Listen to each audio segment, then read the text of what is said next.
I'm just quite interested by your defense of American values. Do you not think there's like an extent of arrogance about your suggestion, like that America has so much better values than the rest of the world? Like, you've listed lots of like ways they're better. You yourself acknowledge that it's generosity that allows immigrants to come to America. What right do you think you necessarily have to tell other cultures that your supposed values that allow like Hillary to be like essentially like her whole campaign devalued on account of her being a woman? Like, you can say what you want that they didn't happen, the hate crimes, but people are huge amounts of like racism in your police force, in your like systematically across the country. Do you really think these are like better values than the rest of the world, that you can't learn anything from immigrants? No, I don't think, yes, we can learn some things from immigrants, but the question, as I understand it, is why do you want to spread your values to the rest of the world? Look, that's fine. That's fine, okay, if they don't want them, I'm really fine. I was America first before Trump was America first. I really just want to take care of our own country. But we are bringing in values that are demonstrably at odds and with a majority of Americans, the treatment of women and children, the honor killings, the clitorectomies, the ripping off of government programs. I mean, we're dealing with crimes that our police force, we have no immunity to it. We're not used to this kind of thing. It's manifestly obvious that certain different ethnic groups excel and different cultures excel at different kinds of crimes. We're used to, for one thing, we're used to criminals being dumb, which has been a great advantage. You know, they kill their spouses for $10,000 of insurance money and leave their DNA all over the place. No, now we're getting criminals who have high IQs. They come from cultures where it's not embarrassing to be a criminal. It's great. It's cool. You ripped off the government. I mean, our government programs are like a Disneyland for immigrants. One of the things the Iraqi and the Mexican woman who honor killed their daughter for dating a black kid, one of the things he was on the tape saying was, oh, I love America. It's so great. I can game all these welfare programs. I mean, that goes into the idea of a country being a family and caring about one another. It's one thing when we are paying in enormous taxes in order to take care of, you know, somebody else's kid who's born without a liver or born with spina bifida. Okay, you know, this is what we're agreeing to. We're all Americans. We're in this together. But when we're bringing in immigrants not only with very different values, but who need liver transplants, and they're taking the liver transplants that was kind of for our own people. You take care of your people, we take care of our people. And I'd also say, since this is the last question, just let me expand and say one more thing. I mean, the left loves to talk about diversity. I mean, I think I'm the person who truly loves diversity. I want to go to England. No, you want us to be all one blend and look the same and there's no difference. I want to come to England and meet people named, you know, Nigel and Simon and Oliver, and, you know, I want to hear your prissy little accents, and I want to go to Germany, and I want the streets to be really clean and the trains to run on time, and go to the Netherlands, and I can see their clogs and their tulips, and they have their own little weird, you know, the stuff we eat. I just think cultures should be preserved, and it's easier to preserve cultures if they stay in their own countries. That's the true diversity. I'm going to start. It didn't miss Mickey's years working for pretty much every left-wing crackpot in America. So those are Mickey's bona fides. And I don't know about Anne's, but I'm going to start. The context here is that the three of us are actually friends, and Mickey and Anne are actually friends, even though we disagree on a lot of things. So use this as a model for the future. But I'm going to start by maybe stirring up some stuff. Mickey, if a couple of years ago you had written a book entitled, "In Trump We Trust." Would you just feel like a total idiot right now? I'd be pretty disappointed. I might be even tweeting nasty things about our president. He hasn't become a fascist. I mean, it seemed like the entire New York intellectual elite was decided that Trump was Hitler. He hasn't. He's been the opposite. He can't even build 1 mile of his wall. He's been completely feckless. He made one fatal mistake, which is he cast his lot with Paul Ryan and said, "Okay, Ryan, we'll do your tax cuts and then we'll get to my agenda." Now he's done Ryan's tax cuts, and Ryan doesn't want to do his agenda. So in the past omnibus, basically Ryan didn't put up a fight, and Trump didn't get anything he wanted on immigration. So that's crushingly depressing, and I think it will. I'm scrambling to figure out ways he can come back, and he's scrambling. If you read the papers this morning, he's followed Ann's advice that he could build the wall with the military. I'm not sure that's going to go anywhere, but the mix of things I would expect. Maybe a little more of a failure on the immigration front. And if you had written something called "In Trump We Trust" 2 years ago, how would you feel today? I regret nothing. I would do the exact same thing. I would write the exact same book with the exact same title. I mean, To be fair, you say that about everything all the time. No, there are some things I regret. Okay. We'll get back to that in another question, things and regrets. We had 16 lunatics being chased by men with nets running for president, and Donald Trump. So, of course, I had to be pedal to the metal for Donald Trump. I've been waiting 30 years for someone to say all these things. As both of you know, we Trump supporters, at least I and my friends, went into this completely clear-eyed. I knew he was a shallow, lazy ignoramus, and I didn't care. He's saying what I wanted somebody to say, and you know what I'm disappointed in him for is doing everything Jeb exclamation point and Rubio were promising to do. So, I mean, I still support him. I just feel like it's the same as is happening in England with Brexit. We vote and we vote and we vote, and we can never get what we're voting for. All right, Mickey, you brought some visual aids just to make sure that this evening is excruciating for the audience. They're excruciating visual aids. Yeah, they are. That's why I've seen them already. Spoiler alert. If you're past that first row, you won't be able to see it. Let me ask you. You have predicted, so is Ann, and I'll turn back to Ann in a minute. I'm doing my best talking, by the way. Yeah, very good. I should go a little bit.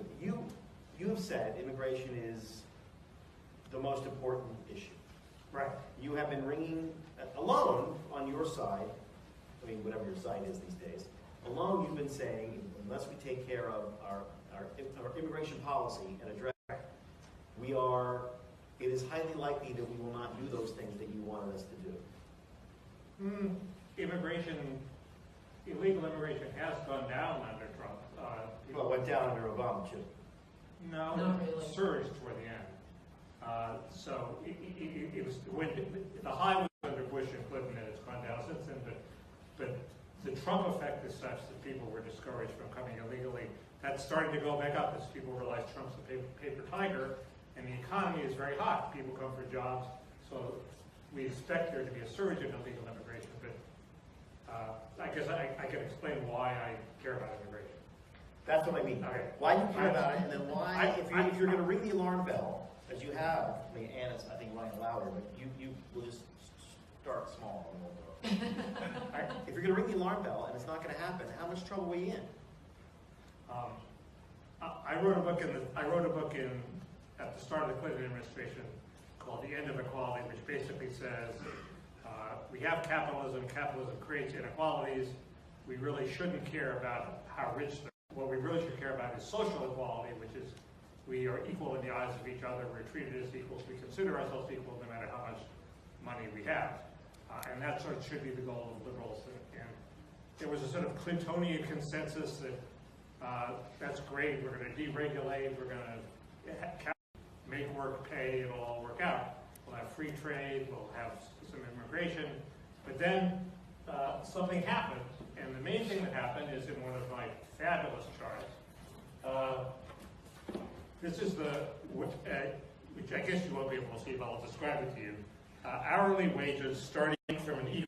You'll see people with advanced degrees went up. People with just college degrees went up a bit. Some college, high school sort of flat. But people who dropped out of high school plummeted, went down. And I don't think you can have a socially equal society if the people who don't have sort of drop out the bottom of the economy. What on earth does that have It's to do even worse because what on earth does that this have is to a do with immigration? meritocratic distinction. Explain the master with immigration. Immigrants are largely unskilled, and they bid down the wages of people who have But I could few skills. I could map a graph of worker productivity and worker efficiency over that would also explain that. Precisely those, absolutely, precisely those. There are three forces pushing down the wages at the bottom. One is trade, and trade had a huge impact, and Trump says he's going to do something about it. One is immigration, which has maybe less of an impact than trade, but it's something we can do something about right now. And the third is technology, robots, and nobody has any answer for that. So Trump was at least addressing two of the three factors. But you understand the counter-argument to that fantasy economics you just presented. Worker productivity isn't just about robots. It's about all sorts of, anybody here use an ATM? Anybody here use any automated service? Has been going on since the early 70s, since the 50s, really. So how do you explain that? Why is that just immigration? I don't buy that argument. You don't? No, I mean, this is the argument Mickey always makes to me that the machines are going to take over and they're going to kill us.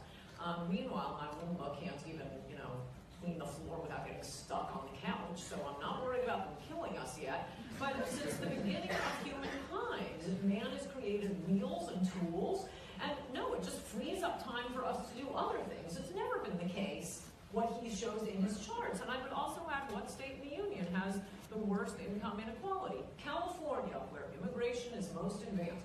We are bringing in immigrants that are good for the very rich. They don't live in their neighborhoods. They don't fill up their schools or their hospital emergency rooms. And oh boy, you should see how Queen Juanita gets the bathtub. You can eat off it after she's done.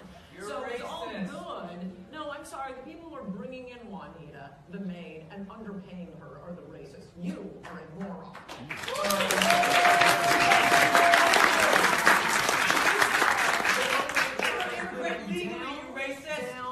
Down, you're very stupid.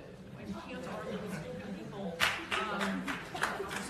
You're driving down the wages of the people we ought to be caring the most about. And you have the rich walking around like they're Martin Luther King. What do they want? They want cheap labor.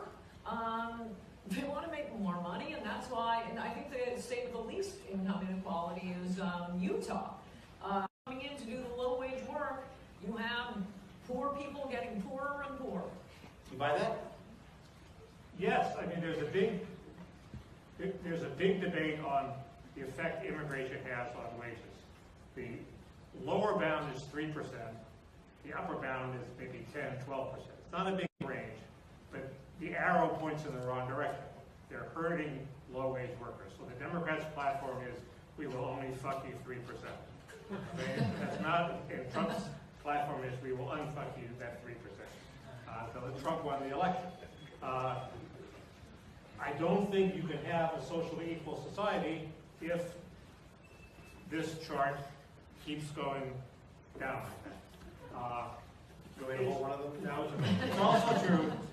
It's also true that there's an effect. Anne writes about it in her book. Professor Putnam notes that more diverse societies tend to have less trust. They also tend to have less social welfare spending. You also cannot have a big welfare state if you invite the whole world. Those of you who support the universal basic income and open borders need to think about that. You can't invite the whole world here and then say, we're going to give you a basic income. So those are three good reasons, if you are a Democrat, to want to control immigration. And it's just maddening I got into this debate because my previous cause was welfare reform, and the same BS you heard from people who oppose welfare reform are the same sort of thing you hear in the immigration debate. For example, people said people would never cross state lines for higher welfare benefits. That's a right-wing myth. Well, then they went to Wisconsin and realized, Minnesota, and realized that, that people were coming from Chicago to Wisconsin for higher welfare benefits. Of course people cross welfare lines for higher benefits. Similarly, they said, oh, amnesty will never encourage more people to come. Well, that's insane. We amnestied 3 million people in 1986. We got 11 million new illegals. So of course amnesty encourages. People are human. If you give amnesty to one generation, the people who are still back in the home country will say, well, see, the previous people got in, I'll go too. It's just common sense, and it's common sense that's completely ignored by, unfortunately, my fellow Democrats. And what's the difference between illegal immigration and immigration?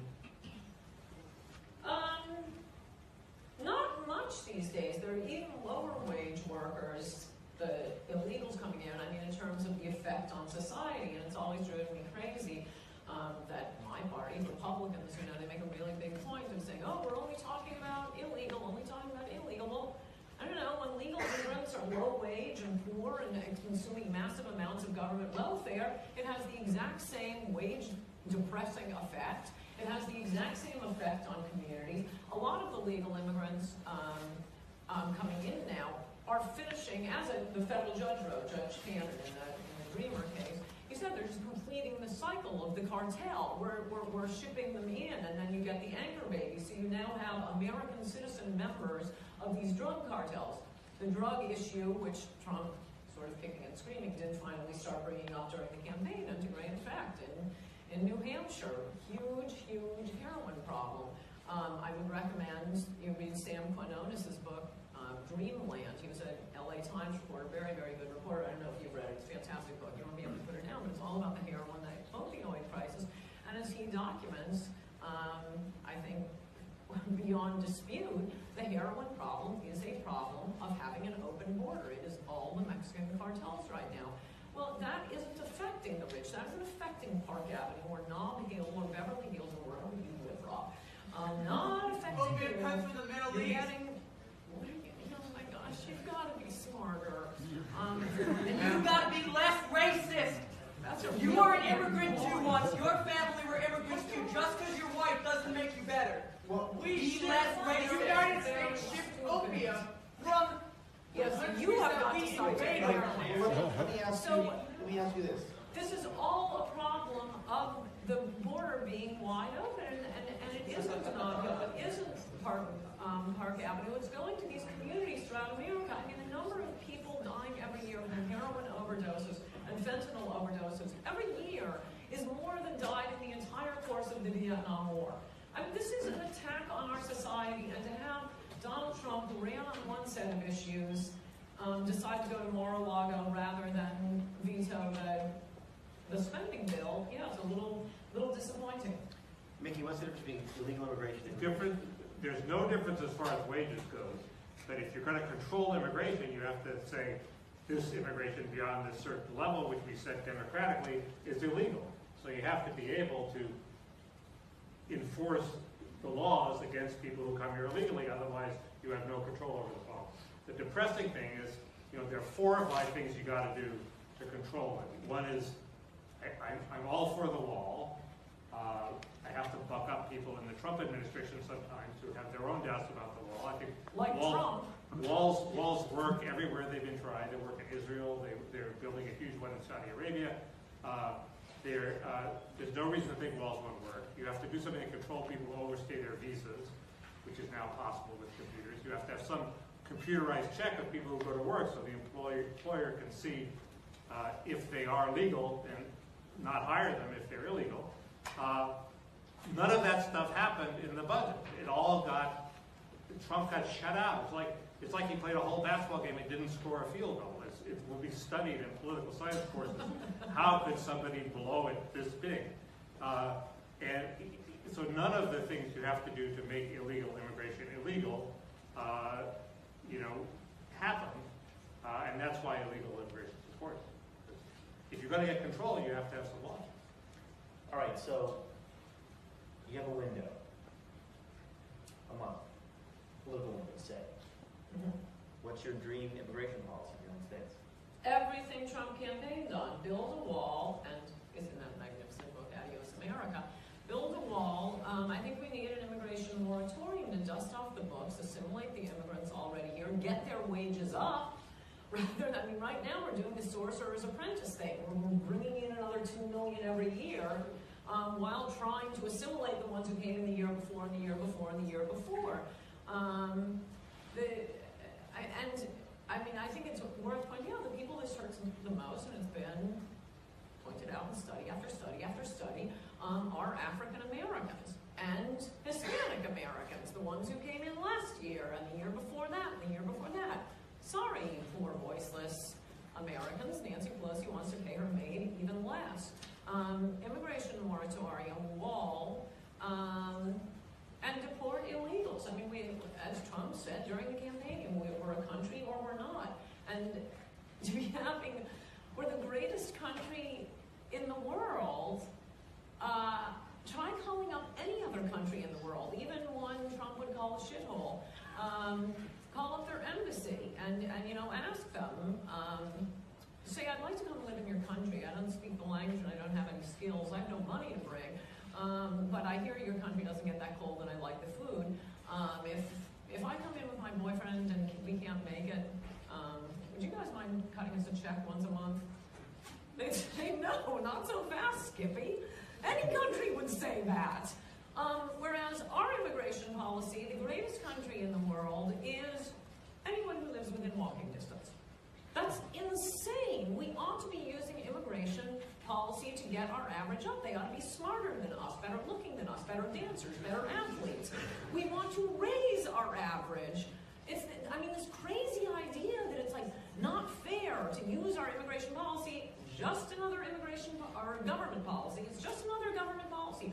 Why would you have any government policy that does not help the people already here? It would be, oh no, it's not fair to skim the rest of the world and just take the best of the rest of the world. It's not fair that Scarlett Johansson dates, good-looking guys with money. She should be forced to date unemployed losers. She should be forced into a lottery for who she dates. You might win that lottery, Mickey, by the way. Before we go on. So I have a chance. Before we do that, yeah, you got a chance. Yeah, she's going to watch this, and the charts are going to seal the deal. What about what Ann said? You sign on to all that? Actually, no. It doesn't sound very This opened up. We actually have some differences on immigration. I do think we want to remain a country that's open to immigration. I think we also want to remain a country that's open to refugees. The demonstrations after Trump's travel pause I thought, sort of proved that people do not like the idea that we are no longer a haven for refugees. It doesn't mean we have to take a lot of them. We take more than anybody else in the world. Obama took 80,000. Trump's going to take 40,000. Big deal. We still take a lot of refugees. And that brings to you my second chart, which is what happened to immigration over the course of recent history. We had a lot of immigrants in the 18th century. Then we cracked down in the 19th century. We had a crackdown in the early 20th century, and immigration plummeted. There was to a low point until Teddy Kennedy's law in 1965 opened the floodgates, and immigration went back up. What happened during this period? To be fair, just for those of you in rows 3 and 4 and beyond, the chart that Mickey has drawn, and you did a great job. It's very neat and nice chart. Ends in 2060. So there's okay, but it's just so we understand that that's present day where your index. Right. Okay. Okay. Not it's good. The point is, during this period of low immigration, you can see the future now. Right? I'm glad you put it. I've never noticed that before. Thank you. During this period of low immigration, even liberals will say that's when assimilation did its work. Masses had already come here, And during this period, Italians, Poles, Jews, all sorts of people, sort of became, and World War II obviously helped, became melded into Americans. People didn't think of themselves as Italians